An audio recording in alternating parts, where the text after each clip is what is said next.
Bismillahirrahmanirrahim. Assalamualaikum warahmatullahi wabarakatuh. Ketemu lagi di kuliah terakhir BPFR ya. Di kuliah terakhir ini kita akan bicara tentang bagaimana memformulasikan vitamin dan mineral premix. Setelah beberapa pekan yang lalu kita diskusikan tentang bagaimana memformulasikan ransum monogastric, terutama unggas yang dengan cara paling sederhana, dan juga formulasi ruminan termakan formulasi pakan ruminansia atau ransum ruminansia juga dengan cara yang paling sederhana. Sudah ada PR dan kalian sudah kerjakan, sebagian besar mengerjakan. Saya harap dengan PR itu kalian teman-teman sudah bisa lebih memahami langkah-langkahnya, sehingga nanti saat mengerjakan soal akan lebih mudah. Yang perlu betul-betul diingat adalah saat pertama adalah kalian harus memutuskan pakai apa untuk menghitung pakannya, menghitung ransumnya, mau pakai Pearson square atau menggunakan simultaneous method. Ini kalau menjawab soal ya. Kenapa? Karena jangan nanti dulu pernah ada yang menjawab dia pakai Excel. Jangan pakai Excel. Saya kalau itu pakai Excel coba-coba. Yang saya mau lihat Anda bisa menggunakan Pearson square atau simultaneous method salah satunya ya. Jadi kalau pakai yang diminta itu itemnya cuma satu, silahkan pakai Pearson square. Tapi kalau item diminta ada dua, parameter diminta ada dua, berarti pakai simultaneous method. Itu aja, simple. Nah, setelah itu langkahnya tinggal diikuti saja yang di PPT atau di video saya. Oke. Nah, untuk melengkapi bagaimana ransum yang sudah kalian buat ya, baik untuk unggas maupun untuk ruminansia, Anda kadang-kala masih perlu menambahkan vitamin dan mineral. Nah, vitamin dan mineral hampir mirip-mirip dengan kebutuhan protein maupun energi. Itu harus diformulasikan, harus dihitung dengan cukup seksama, tetapi perhitungannya jauh lebih mudah daripada perhitungan saat menyusun ransum lengkap ya. Nanti kita akan lihat satu persatu. Oke, yang pertama, premix itu apa sih? Premix itu biasanya merupakan campuran ya, biasanya vitamin premix sendiri, mineral premix sendiri. Ada beberapa produk mencampurkan vitamin dan mineral, tetapi biasanya ada trik-trik khusus kalau mau mencampurkan kedua. Kenapa? Karena vitamin dan mineral jika dicampur keduanya akan saling merusak. Ya, itu kelemahannya. Sehingga paling aman memang vitamin dan mineral diberikan, pertama vitamin diberikan sebelum diberikan ke ternak, dicampur di akhir. Nah, kalaupun itu ada campuran keduanya di dalam pakan, biasanya harus ada stabilizernya. Ya, vitamin atau mineral harus diikat dengan sesuatu sehingga mereka tidak saling merusak ya. Itu tidak akan kita bahas di kuliah ini, itu nanti di kuliah S2 itu ya. Nah, sekarang yang penting hitung dulu aja, bisa ngitung berapa kebutuhan vitamin, berapa kebutuhan mineral. Nah, biasanya vitamin atau mineral yang kita gunakan jumlahnya sangat sedikit ya, sehingga seringkali dan harus ya, untuk bisa memastikan itu merata di dalam campuran ransum atau konsentrat kita harus menggunakan carrier ya. Kenapa? Biasanya contoh kita menggunakan vitamin atau mineral premix itu mungkin hanya 100 gram, 200 gram dalam 1 ton. 200 gram paling banyak kita hitung. 200 gram itu kira-kira kan ya, kalau di volume kan kira-kira ya segelas ya, satu gelas biasa, satu gelas blimbing itu. 1 ton itu konsentrat kalau di volume kan berarti 2 kalinya mixer yang di belakang itu. Berarti kira-kira ukuran apa ya? 1 ton itu truk engkel. Tahu ya truk engkel ya? Truk engkel itu truk yang paling kecil ukurannya. Nah, itu baknya itu kira-kira 1 ton ya. Itu kira-kira aja. Anda bayangkan 1 gelas. Volume 1 gelas dicampur ke volume 1 truk. Sehingga kita harus pastikan volume 1 gelas itu bisa terdistribusi merata ke 1 truk itu. Sehingga biasa kita menggunakan carrier. Nah, biasanya nanti carrier kita campurkan, misalnya kita ambil 10 kg bahan pakan yang kita gunakan, carriernya kemudian kita campurkan dengan 1 gelas tadi itu, atau 100-200 gram dari mineral atau vitamin premix kita. Nah, biasa carrier yang digunakan itu punya sifat yang mirip dengan vitamin atau mineral yang kita gunakan. Biasa premix, vitamin dan mineral itu bentuknya halus sekali, seperti tepung, bahkan kadang-kadang sangat halus sekali mendekati bedak ya. Jadi tidak seperti butiran konsentrat yang agak relatif kasar, tidak seperti itu, dia lebih halus. Oke. Nah, sehingga kita untuk mineral premix carrier harus mempunyai tekstur yang mirip. Jadi kalau kita gunakan kedelai atau bungkil kedelai atau pollard atau katul ya, itu harus kita haluskan lagi sehingga mendekati bentuk serbuk, bentuk bedak ya, atau bentuk tepung lah paling tidak ya. Nah, ini Anda bisa baca, ini beberapa bahan yang sering digunakan. Begatul jarang digunakan karena sekarang caranya susah, harganya juga mahal. Ya, lebih murah pollard daripada lebih mahal pollard sih sedikit, tapi kandungannya lebih bagus pollard. Begatul yang menjadi masalah susah, yang ada adalah biasa yang KW yang ada sekamnya ya. Kemudian kalau yang kualitas 1 biasanya mudah tengik karena kandungan minyaknya atau lemaknya cukup tinggi. Nah, karena vitamin dan mineral premix itu biasanya kecil ukurannya, biasa diekspresikan dalam bentuk levelnya bisa international unit atau miligram per kilogram langsung ya. Oke, langsung contoh aja. Kita buat contoh soal karena nanti di ujian kan Anda dapat soal ini gitu, penyusun vitamin ataupun mineral. Buat premix. Nah, jadi kita ingin membuat premix yang kita inginkan kandungan dalam premix itu mengandung vitamin A 5000 international unit untuk per kilogram ransum. Ya, ini untuk per kilogram ransum ya. Vitamin B1-nya 4 mg, riboflavinnya 2 mg, B kompleksnya 0,001 mg dan antibiotiknya 10 mg. Kalau Anda perhatikan vitamin A punya satuan yang berbeda yaitu international unit. Sedangkan vitamin-vitamin yang lain mempunyai satuan miligram. Ya, tidak masalah ya, tidak masalah. Nanti kita ada cara menghitungnya. Ini yang diinginkan di dalam 1 kg ransum. Oke. Tapi biasa nanti Anda hitungnya tidak 1 kg, hitungnya digenapkan jadi 1 ton supaya lebih mudah. Karena satuannya kecil sekali. Bayangkan aja kalau dari 1 ton cuma butuh 100 sampai 200 gram. Berarti kalau Anda hitungnya kilogram, nanti hitungannya miligram, nimbangnya itu susah. Seperti ini nih. Vitamin B12 0,01 mg itu nimbangnya gimana, kan susah kalau Anda punya timbangan analitik ya. Sehingga biasa kita ekstrapolasikan ke beratnya ke ton. Oke, ini yang diinginkan. Tapi bahan yang kita punya, ingat, vitamin itu bisa dalam bentuk murni, 100% isinya vitamin yang kita inginkan, ada dalam bentuk campuran. Campuran itu berarti dia punya bahan pengikat lainnya, ya, tidak murni. Kenapa? Ya karena memang kadang-kadang di alam dia itu tidak bisa didapatkan secara langsung seperti itu. Ya, kadang-kadang memang dia harus diikat dengan sesuatu dengan garam-garam tertentu supaya dia lebih stabil dan seterusnya ya. Nah, yang kita punya seperti ini bahannya. Kalau tadi vitamin A diminta 5000 international unit, ya 5000 ya. Ya. Yang kita punya per kilogram itu mengandung 2 juta international unit. Vitamin B1, riboflavin dan antibiotik sifatnya murni, berarti gampang. Kalau murni kan berarti kalau dia 4 mg berarti kandungan vitamin B1-nya ya 4 mg. Di setiap 1 mg vitamin B1 mengandung 1 mg vitamin B1. Itu artinya murni. Tetapi kalau di vitamin A tidak, gitu. 1 mg vitamin A yang kita punya itu tidak sama dengan 1 mg yang kita inginkan. Oke. B12 juga begitu ya, karena berbeda dia tidak murni. Nah, hitungnya gimana? Gampang hitungnya. Ini agak cepat apa ya? Nanti silakan dilihat ulang videonya ya. Nah, hitungnya kayak gini gampang. Ya, kalau yang murni-murni gampang, yang tidak murni yang agak perlu sedikit ketelitian. Nanti silakan Anda menjawab modelnya seperti ini, langsung dibuat dalam bentuk tabel begini, tapi tetap harus tunjukkan jalannya ya, saya ingin tahu jalannya. Oke, yang pertama vitamin A. Yang kita punya 2 juta international unit per kilogram. Ya, level yang diinginkan adalah 5000 international unit. Sehingga cara menghitungnya ya, ini kilogram harus jadikan per kilogram, harus jadikan per gram. Ya. Per gram itu berarti per 1000 kan, 2 juta internasional per 1000 gram.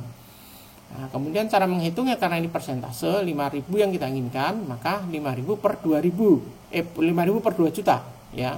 Tadi kan 2 juta per 1000 gram. Berarti kalau per 1000 gram dinaikkan ke atas toh, ya itu matematika sederhana.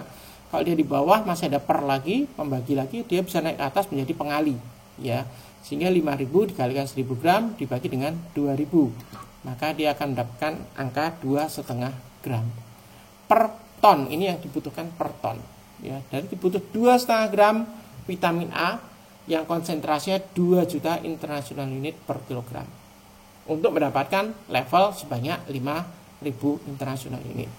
Nah, kalau murni gimana? Kalau murni gampang, ya. 4 mg. Tadi kan ini minta 4 mg karena dia murni 4 mg tinggal dikalikan dengan 1 ton. Miligram dikalikan 1 ton kan jadi 4 gram. Ya, hitung dewe gampang. Masuk perlu diajar lagi 4 mg jadi gram kalikan berapa? 1000. Kemudian dari gram ke ton per tonnya jadi 4 gram. Jadi seperti ini, riboflavin juga sama, antibiotik juga sama, 10 mg begitu dikonversikan ke ton dia menjadi 10 gram. Simpel. Vitamin B12 sama cara dengan vitamin A.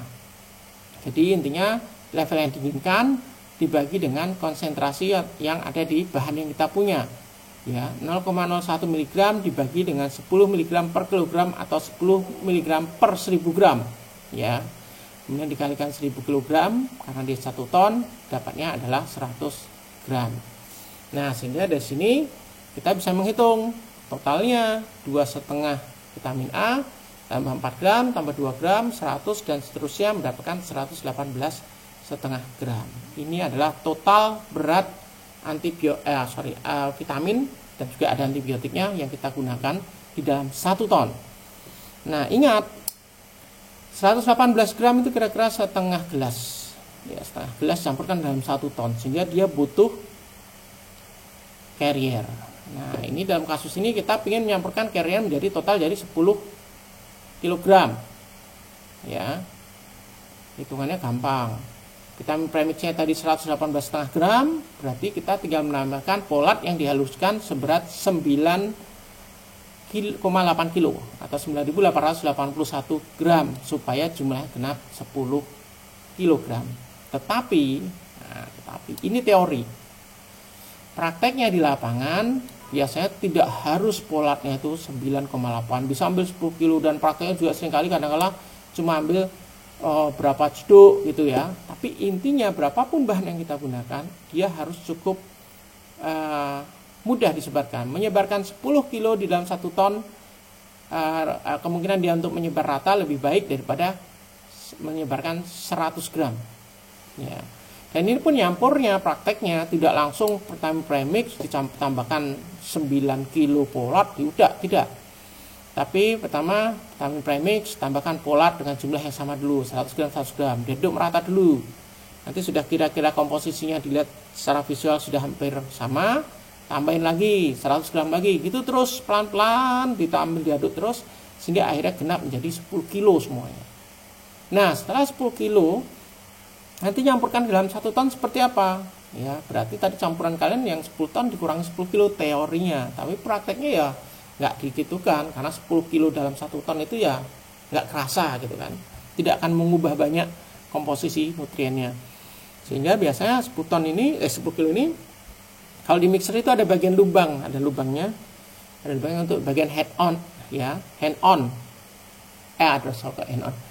hand add ya, penambahan secara manual. Jadi nanti dibuka lubangnya dan kondisi mixer bekerja, putar ya, jadi akan diaduk dalam, kita masukkan vitamin yang sudah ada carrier ini pelan-pelan ke situ, sedikit-sedikit, sehingga nanti di dalam dia akan ikut termixing ya, dia akan tercampur secara lebih merata, tidak langsung dituang semua 10 kilo, tapi perlahan-lahan. Nah, itu kira-kira prakteknya di lapangan. Oke, simpel ya cara ngitung vitamin ya.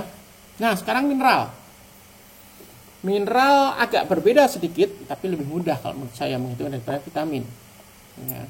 Tapi prinsipnya hampir sama karena dia jumlah mikro, dia butuh carrier ya. Kemudian carrier yang memungkinkan sama sebenarnya, bukatul, folat, kedelai dan seterusnya ya. Campuran akhir biasa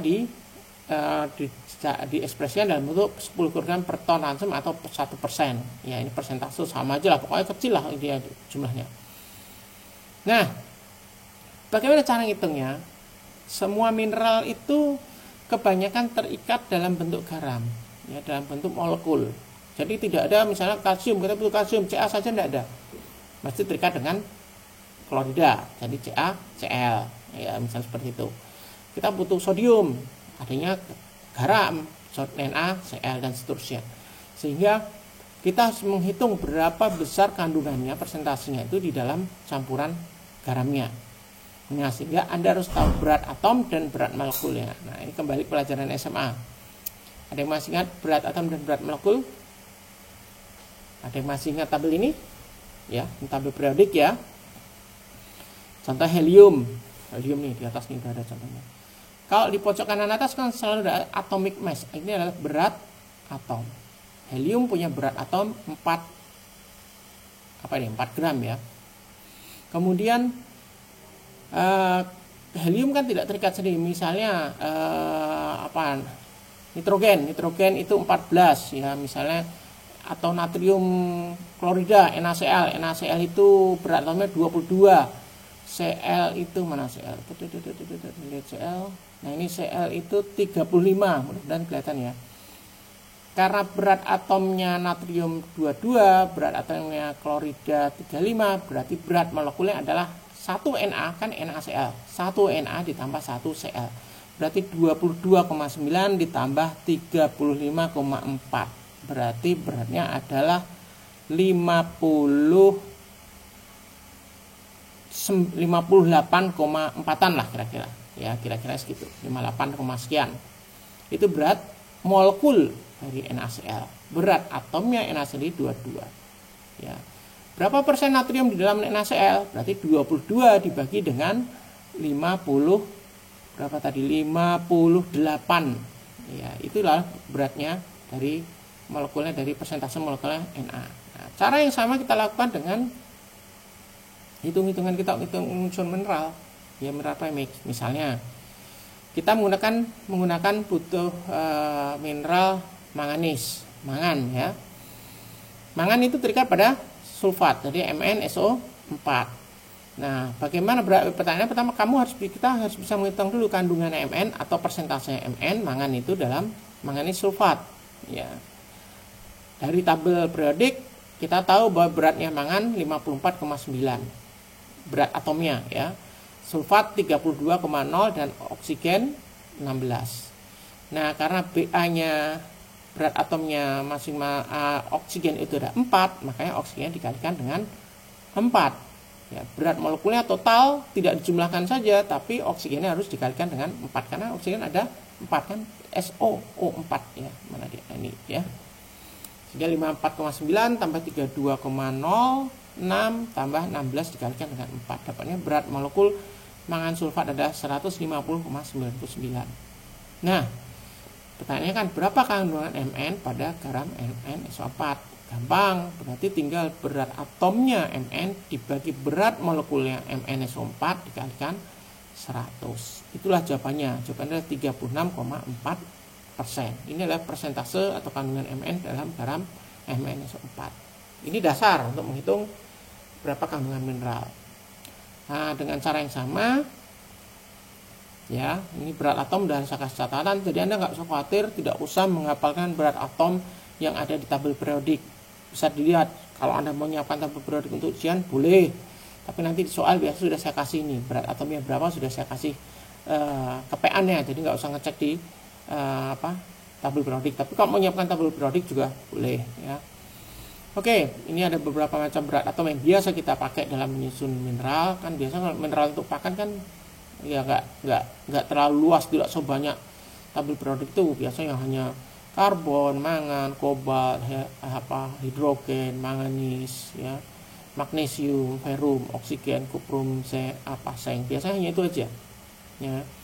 Dan sumbernya jika terikat dengan mineral, dengan garam yang lain, biasanya hanya CuSO4. Nah, ini Anda bisa ngitung CuSO4 itu berapa berat atomnya. Berat atomnya Cu63, berat molekulnya berat atom Cu tambah berat atom sulfur tambah 4 kali berat atom oksigen, dapatnya 159,63.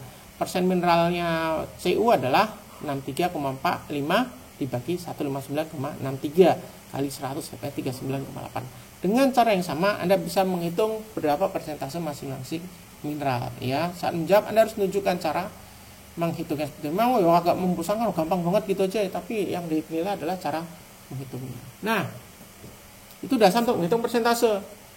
Baru sekarang pertanyaannya, atau tugasnya untuk menyusun mineral premix.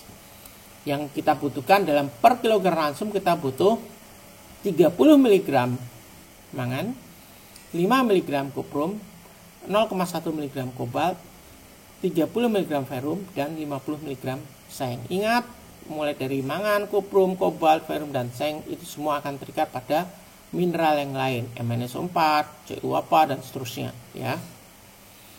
Nah, berarti pertama Anda harus bisa menghitung dulu kandungan masing-masing ini di dalam garamnya atau dalam molekulnya berapa ya. Anda hitung dulu. Tadi kan dibutuhkan 30 mg per kilogram ransum. Ingat, ngitung ransum, kalau ngitung mineral vitamin lebih baik Anda konversikan dulu ke 1 ton 1000 kg.